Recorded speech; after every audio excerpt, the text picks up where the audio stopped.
try my best! Isn't she just the cutest thing?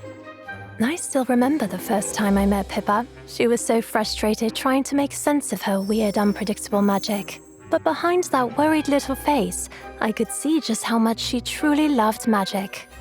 So I brought her to the Lyceum. Figured this was the best place for her to grow and learn how to handle her, let's say, unusual gift.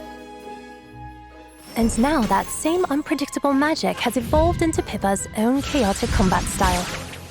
With her ultimate Chaos Manifest, Pippa immobilizes several rearmost enemies, then teleports them to the target location and traps them, damaging and knocking down all enemies within a certain radius of the landing point.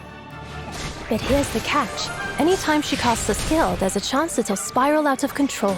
If that happens with Chaos Manifest, the enemies won't land where she aimed. Instead, they'll get flung to some random spot on their side of the battlefield.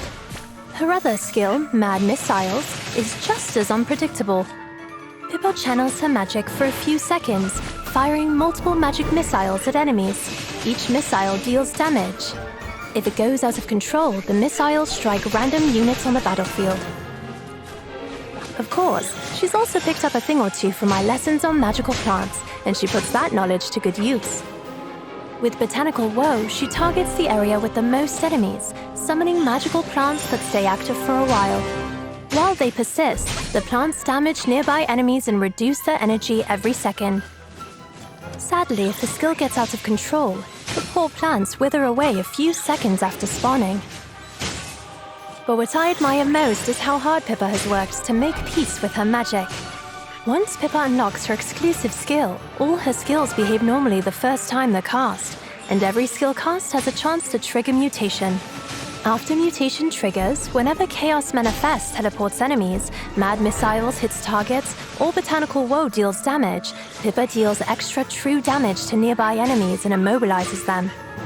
Once her exclusive skill is upgraded, Pippa grows more confident in her magic each time she uses it. After she casts her ultimate enough times, her skills no longer get out of control, and her chance to trigger mutation increases. I always remind Pippa, it's not about controlling magic, it's about learning to live with it. The random teleports, the wobbly missiles, the plants that wilt without warning. In her hands, they've become tools to disrupt enemies and create openings for her allies. Once she stopped fighting her magic and started embracing it, everything changed. The chaos didn't go away, it simply began working in her favor. In battle, Pippa starts with Chaos Manifest, teleporting enemies to just the right spot, setting up a coordinated attack with her allies. And sure, sometimes things go sideways and the enemies land somewhere unexpected, but even that throws a wrench into the enemy's momentum. Then she follows up with Mad Missiles and Botanical Woe, dealing damage while weakening the enemy. This creates further openings for what comes next. And just when you think it's over, her magic mutates, silently but deadly. Now all her skills immobilize enemies and deal true damage.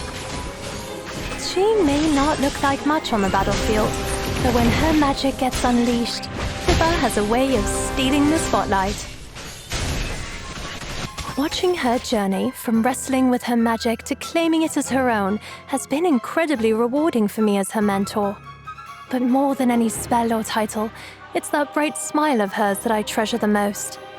Wherever her spells take her next, I just hope she keeps exploring the world of magic. With joy, with confidence, and with that energy that makes Pippa who she is.